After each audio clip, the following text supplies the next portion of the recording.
So welcome Anita Krajnc and Michelle LaBrosse.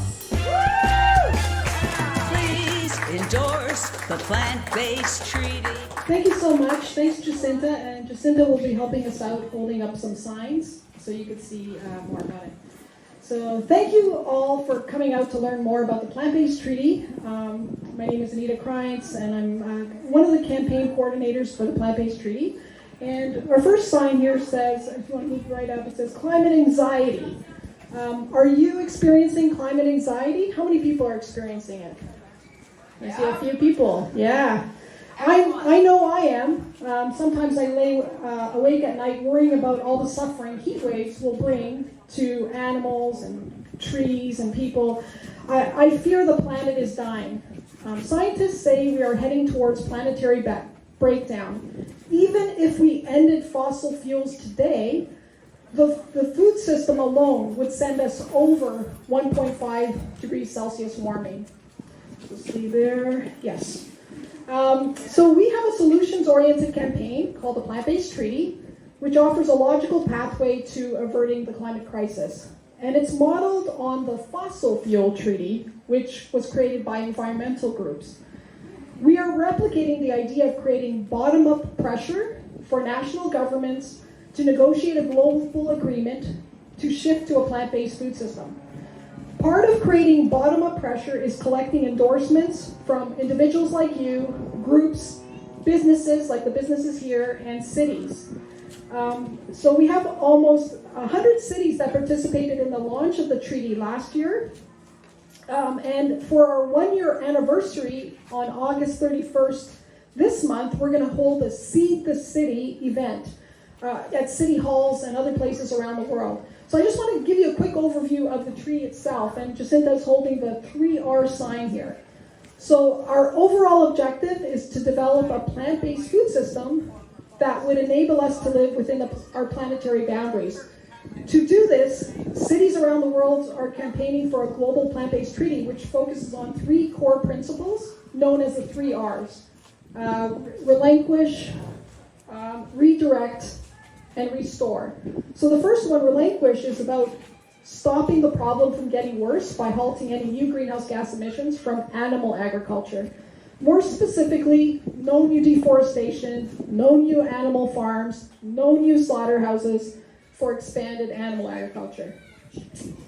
The second principle, redirect, is about promoting a shift away from animal agriculture to a fair and accessible plant-based food system. And you could use policy tools such as a meat tax or redirecting subsidies from animal farming to plant-based agriculture. You could have public information campaigns. The city of Burlington could run public information campaigns informing people about the link between eating animals and animal products and climate crisis and providing recipes for healthy, nutritious plant-based foods.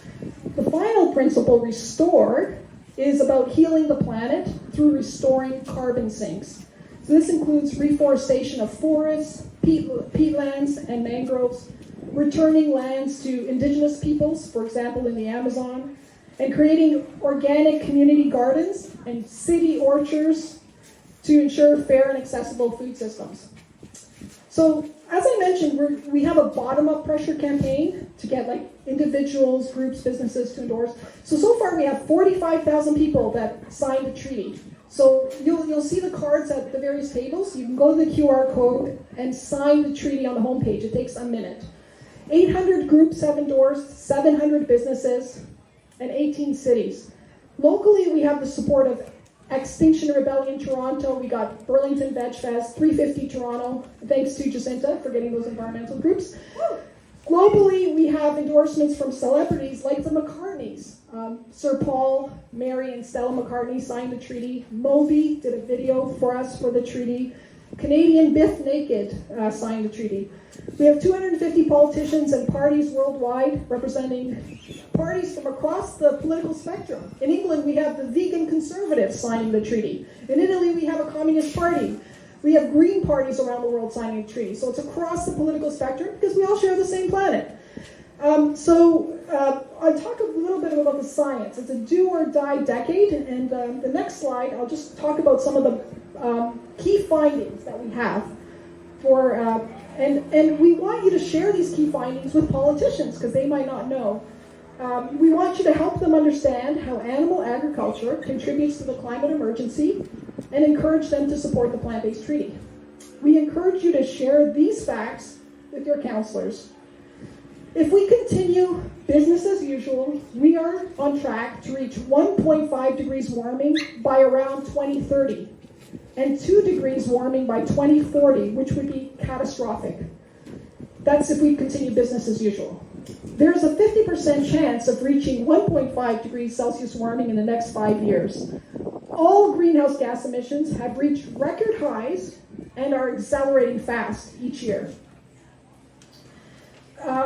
Methane in particular is a worry, as it is a very potent greenhouse gas, and we face a methane emergency according to the latest IPCC report. Methane is one of the 3 greenhouse gases. But do you know where it comes from? Does anyone know where methane comes from? Just shout it out. Where do you think methane comes from? Right. Goats too, ruminant animals. So yeah, we are talking about cow, goat, burps, and farts. Did you know how much animal agriculture contributes to methane? It's a whopping 32%, a third. It's bigger than food waste, it's bigger than oil and gas, it's the largest source. A very scary fact that most people don't know is that the 2021 UN Methane Assessment Report says that we need to cut methane by 45% by 2030, otherwise we will exceed 1.5 degrees Celsius warming. Does anybody know how much the world has already warmed? Because there's that upper limit of 1.5, which is worse than it is today. Does anybody know? Want to shout it out? It's like, yeah, so it's about 1. It's 1.1 degrees Celsius already warming. Imagine when it goes to 1.5. So that's where we're heading. Has anyone heard of the IPCC? I've referred to it a few times now. So what is the IPCC? Right, yes, exactly. So it's the Intergovernmental Panel on Climate Change, and it produces regular reports which assess all the climate science around the world, all the impacts, all the policy responses, and it produces like a 3,000-page report every 5, 6, 7 years. And last August, they produced the science report, and then this year they released the impacts and policy response report. They repeatedly show that a vegan diet is the optimal diet to fight climate change. So one of my favorite slides now is the blue bar slide. There it is. That's my favorite. That's from 2019 IPCC.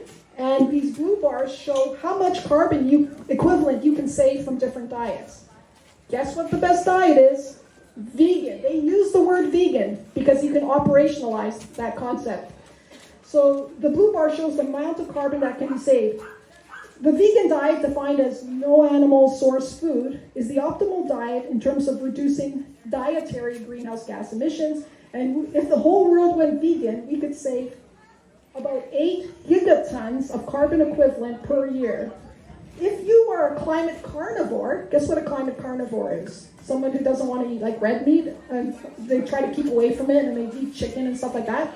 You would only save 3 gigatons if the whole world went that. So what is the best diet? So one more time, what do you think is the best diet to fight climate change? Yay! I can't hear you. I want you to say it green, loud, and proud so that your neighbors, your politicians, the Prime Minister Trudeau, Premier Ford, Burlington Mayor Marion Mead Ward, and everyone nearby can hear it. So what is the best diet to fight climate change? Exactly. So there's a famous Frank Sinatra song. I don't know if any of you know what ring-a-ding means, but it means, he has a song called Ring-a-ding-ding, ring-a-ding-ding. It means something's really good. Ring-a-ding-ding, ring-a-ding-ding. So if everyone was willing to sing from the same hymn book, then we would all be eating plants and planting trees. And that's our motto. Eat plants, plant trees.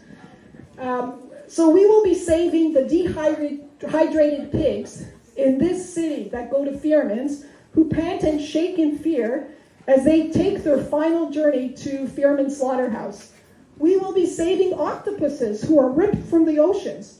We will be saving all the reptiles, worms, and insects who burn to death in forest fires caused by global warming, and all the creatures in the soil that we have never even seen. I'm going to hand it over to the wonderful Michelle LaBrosse for a few minutes to introduce you to our exciting vegan action starter kit. This is our vegan conversion kit, which we will send out to non-vegans who signed the plant-based treaty so that they can reap all the benefits of eating a healthy, sustainable plant-based diet. It's ring-a-ding-ding, win-win-win for the animals, the planet, and our health. So please endorse